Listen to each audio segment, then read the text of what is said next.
Shalom, shalom, mes bien-aimés, nous vous bénissons tous au nom de Jésus-Christ de l'éternité qui est descendu avec les enseignements de l'éternité pouvant nous permettre de devenir des éternels et puis retourner à l'éternité.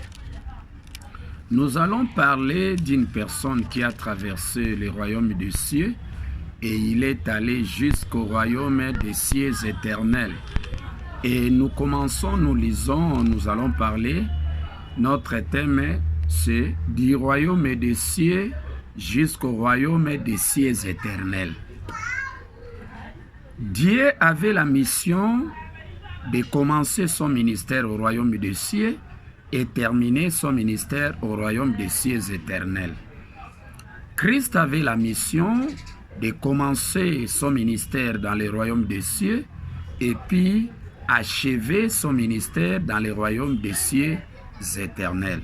Les cieux, ce sont des messagers de cet âge. Alors nous lisons dans Psaume chapitre 68, verset 34. La Bible dit ceci. Chantez à celui qui s'avance dans les cieux éternels. Vous voyez ici, il y a double ministère de Dieu et puis double ministère de Christ. Les cieux, ce sont des messagers de cet âge, de la première venue. Alors lorsqu'on parle du royaume des cieux, on parle du royaume où Christ est roi, roi des rois, puisqu'il y a des messagers. Puisque si nous lisons dans Ésaïe chapitre 1 verset 2, la Bible dit « Cieux, écoutez, terre, prêtez l'oreille, car l'Éternel parle. » Mais l'Éternel ne parle qu'au travers de Christ et l'Éternel ne parle qu'au travers de Dieu. Puisque l'Éternel ne possède que des épouses, des anges, des pasteurs. Alors l'Éternel nous a parlé au travers de Christ et il nous a aussi parlé au travers de Dieu. Là, c'était le règne de la première venue. C'était le royaume des cieux. C'est comme ça que ici, on dit chanter à celui qui s'avance dans les cieux. Mais qui s'avance dans les cieux? C'était l'Éternel. L'Éternel s'avance au son de la trompette. L'Éternel s'avance au son de Christ, soit au son de Dieu. Donc, c'était l'Éternel qui s'avançait, mais il n'était pas seul, il était accompagné avec son épouse de la jeunesse Christ. Il était aussi accompagné avec son épouse majeure de la première venue Dieu. Et l'Éternel ne marche qu'avec ces deux épouses-là. Et c'est comme ça qu'il a traversé le royaume des cieux. C'est comme ça, si vous lisez dans Matthieu chapitre 13, verset 44, la Bible dit « Le royaume des cieux est encore semblable à un trésor caché dans un champ. L'homme qui l'a trouvé le cache et dans sa joie, il va vendre tout ce qu'il a et achète. » Le royaume des cieux, c'est le royaume où Christ est le roi des rois. Puisque les prophètes sont des rois, mais Christ demeure le chef des rois. Alors le chef des prophètes, c'est comme ça on parle du royaume des cieux. Alors Christ n'avait pas seulement la mission de terminer son ministère dans le royaume des cieux. Il devrait continuer son ministère dans le royaume des cieux éternels. Puisqu'il y a 7 messagers de la première venue, il y a encore 7 autres messagers. Il y a 14 sceaux.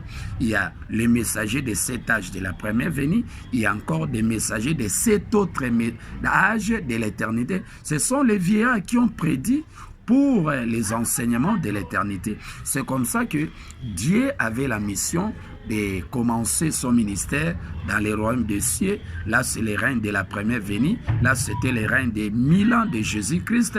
Là, Dieu a achevé son ministère dans l'éternité, dans les royaumes des cieux. Puisque les royaumes des cieux, c'était les annonces de 7 autres messagers.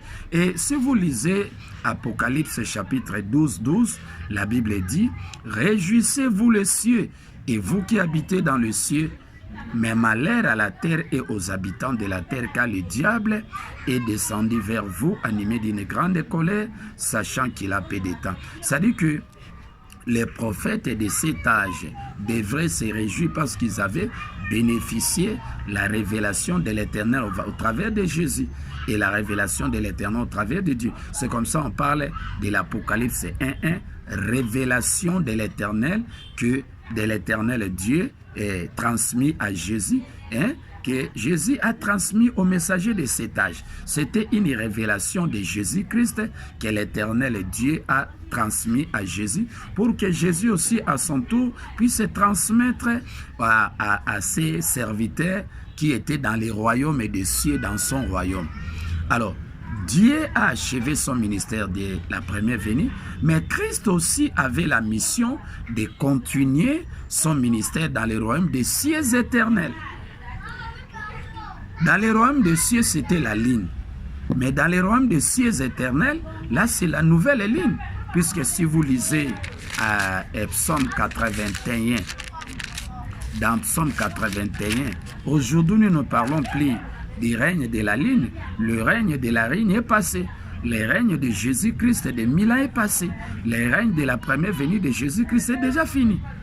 Maintenant, parlons du règne de Jésus-Christ de l'éternité. C'est comme ça. Aujourd'hui, nous parlons de la nouvelle ligne, la pleine ligne.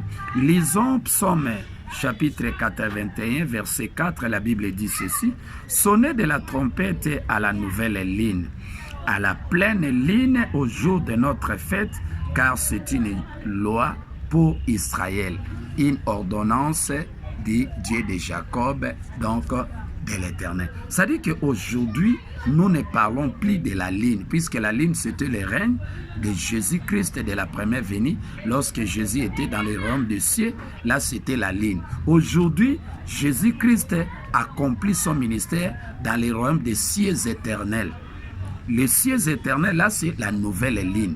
Là, c'est le Christ de la seconde venue de l'éternité qui est venu, qui est revêtu avec la connaissance spirituelle véritable, pouvant lui permettre à faire des élus, des éternels, et puis les conduire tout droit à l'éternité. C'est comme ça qu'aujourd'hui, nous parlons de la nouvelle ligne, la pleine ligne. Ça veut dire la ligne était en portion. C'est comme ça que l'apôtre Paul disait, nous prêchons en partie. Aujourd'hui, nous ne parlons plus en partie. Ce n'est pas une portion de révélation. C'est la pleine ligne. C'est la connaissance spirituelle véritable que Christ de l'éternité est venu. Mais il n'est pas venu seul. Il est accompagné avec son mari, avec son époux, l'Éternel, selon Ésaïe 54, verset 5, la Bible dit, « Car ton Créateur est ton époux, l'Éternel des armées est son nom. » De la manière que Christ a bénéficié la connaissance spirituelle véritable de l'éternité, et il est descendu avec ses révélations, pouvant nous permettre à devenir des éternels et puis retourner à l'éternité. Donc, nous parlons des royaumes des cieux jusqu'au royaume des cieux éternels. Donc, les règnes de 1000 ans, c'était les royaumes des cieux. C'est comme ça, dans Matthieu 25, vous voyez, les royaumes des cieux est encore semblable à 10 vierges qui ayant pris leur lampe. Là, c'était les règnes de la première venue.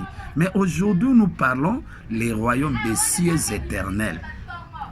Les annonces de cet autre messager, là, c'était encore Christ devait aussi accomplir ce ministère. Dieu aussi avait double ministère. Le règne de la première venue, il avait proclamé le jugement dernier, ça, d'Apocalypse 21.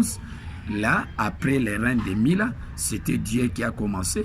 Dieu aussi devrait continuer à introduire les enseignements de l'éternité dans les cieux éternels.